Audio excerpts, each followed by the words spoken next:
nhắc tới gaming phone, mọi người sẽ nghĩ tới những chiếc smartphone hầm hố với thiết kế rất là cục xúc, nhưng cũng có những chiếc gaming phone khác vừa đẹp lại vừa mạnh.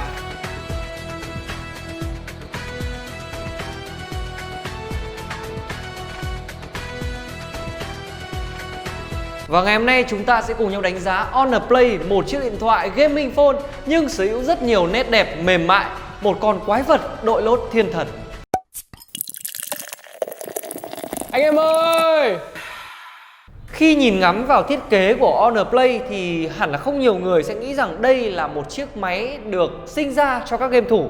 Nó sở hữu một cái thiết kế rất là trang nhã và với một cái độ mỏng cực kỳ mỏng như thế này, thậm chí là nó còn mỏng hơn cả Note 9 hay là iPhone X. Honor Play sẽ khác hẳn với những chiếc máy được gọi là gaming phone như là Black Shark Phone hay là Razer Phone với những cái thiết kế rất là hầm hố và cục xúc.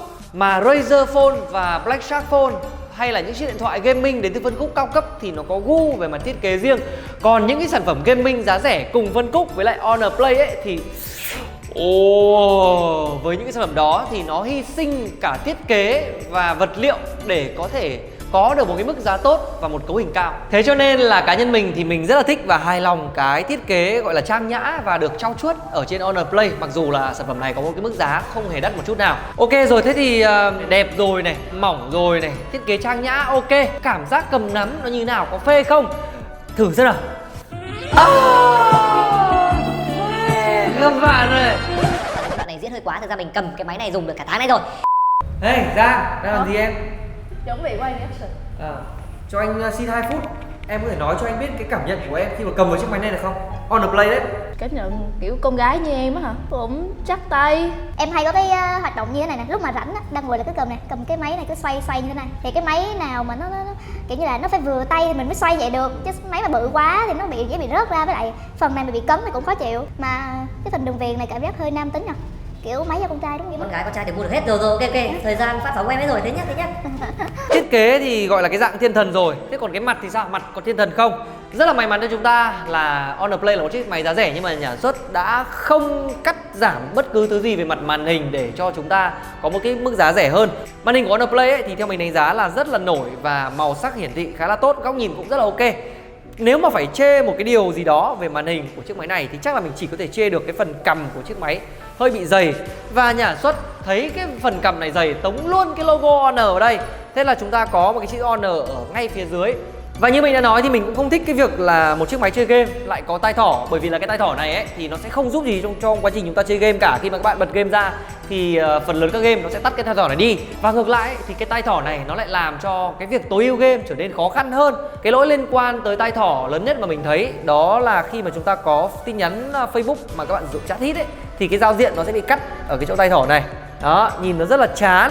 Và cái lỗi này ấy, thì mình đã gặp ở trên cả những cái chiếc ví dụ như là P20 Pro, đến thời điểm hiện tại là cũng phải vài tháng rồi, nhưng mà mình vẫn thấy cái hiện tượng này ở trên những chiếc máy có tai thỏ. Về mặt cấu hình thì chúng ta sẽ có con chip Kirin 970, vốn là một con chip cao cấp và được sử dụng ở trên chiếc P20 Pro của Huawei. Và so sánh trực tiếp với lại chiếc Pocophone F1 đi thì nó sử dụng con chip Snapdragon 845 và 845 thì trên thực tế là mạnh hơn một chút so với lại 970. Tuy nhiên ở đây thì mình muốn nói thêm một điểm là cái sức mạnh vật lý của con chip thì nó cũng chỉ quyết định một phần thôi.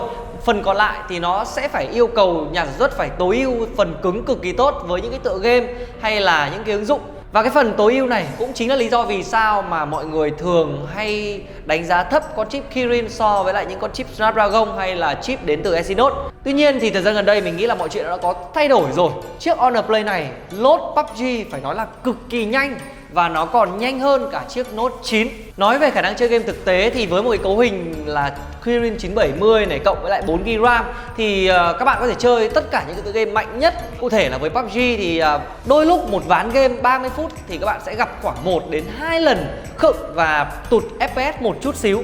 Nhưng với bản thân mình thì mình không có cái thói quen là bật max setting khi mà chơi game. Mình thường giảm cái setting xuống một chút xíu để có thể có được cái thời gian chơi game lâu hơn về pin hay là máy đỡ nóng. Trên Honor Play khi mà các bạn chơi những game nặng thì nhiệt độ máy sẽ tăng lên cực kỳ nhanh. Thực tế thì đây lại không phải là một điểm quá xấu. Nhiệt độ tăng lên nhanh thì đồng nghĩa với việc là con chip ở bên trong đã được truyền nhiệt ra bên ngoài vỏ máy, và con chip của chúng ta thì sẽ có một cái nhiệt độ nó mát mẻ hơn. Và với nhôm nguyên khối thì chúng ta sẽ có cái khả năng tản nhiệt tốt hơn rất là nhiều so với lại nhựa này hay là kính ở mặt sau. So sánh với những chiếc máy mà sờ bên ngoài không thấy nóng nhưng mà con chip bên trong lại cực kỳ nóng và làm giảm hiệu năng, thì mình thích cái việc là thà máy nóng con chip bên trong mát còn hơn. Có một điểm ở trên Honor Play mà nó hơn hẳn với những cái đối thủ mà sử dụng con chip Snapdragon 845 hay kể cả là những con chip Exynos, đó là AI. Ở trên Kirin 970 thì chúng ta sẽ có một con chip riêng dành cho việc xử lý những tác vụ AI, và nhà sản xuất thì đã tận dụng cái con chip riêng về AI này để có thể mang lên trên Honor Play một cái tính năng rất là mới. Đó chính là tính năng 4D Smart Shock. Nói đơn giản cho những bạn nào chưa biết thì nó sẽ rung lên mỗi khi mà chúng ta bắn súng hay là mỗi khi có nguy hiểm, cái vùng mà bom rơi, bom nổ ấy, thì các bạn sẽ cảm thấy cái máy của chúng ta rung lên bật bật luôn. Tuy nhiên thì đến thời điểm hiện tại thì mình vẫn chưa thấy cái tính năng 4D Smart Shock này hỗ trợ game nào khác ngoài PUBG. Thì đây là một cái tính năng mà mình đánh giá là nó có rất là nhiều những cái tiềm năng ở trong tương lai. Tuy nhiên cần phải làm cực kỳ nhanh, nếu không, một là các nhà sản xuất khác sẽ bắt chước, hai là người dùng sẽ quên mất Honor Play có sở hữu tính năng này. Nãy giờ thì mình nói về Honor Play như là một chiếc điện thoại khá là hoàn hảo, đúng không? Mọi thứ đều rất là toàn diện, không có những điểm gì quá yếu ở trên Honor Play. Nhưng bây giờ sẽ có. Thực sự là khi các bạn nghe loa ngoài ở trên Honor Play, các bạn sẽ không muốn nghe nữa. Thực sự thì phải khuyên chân thành là bạn nào mà có muốn sử dụng Honor Play ấy, thì nghe nhạc thì nên đeo tai nghe hoặc là mua loa Bluetooth. Còn nếu mà chơi game ấy thì tốt nhất là đeo tai nghe vào. Để có thể đánh giá được camera của Honor Play thì ngày hôm nay mình có mời đến đây một cô gái rất là xinh, tóc dài, vàng và lại còn xoăn nữa. Đây, cô gái chúng ta đây. Ui. À đùa đấy, đây, cô gái chúng ta đây cơ. Đấy. Nhìn chung là với hệ thống camera sau có 2 camera và một con chip riêng dành cho AI, thì mình thấy những bức ảnh chụp xóa phông ở trên Honor Play xóa rất là chính xác. Nó không bị lẹm giữa phần tóc với lại cái phần hậu cảnh. Honor Play còn có rất là nhiều những cái tính năng vui vui để cho chúng ta có thể nghịch ngợm, ví dụ như là AR này, hay là chụp ảnh AI, có thể đẩy màu mây trời các thứ lên rất là sặc sỡ để cho chúng ta đỡ phải chỉnh sửa nhiều.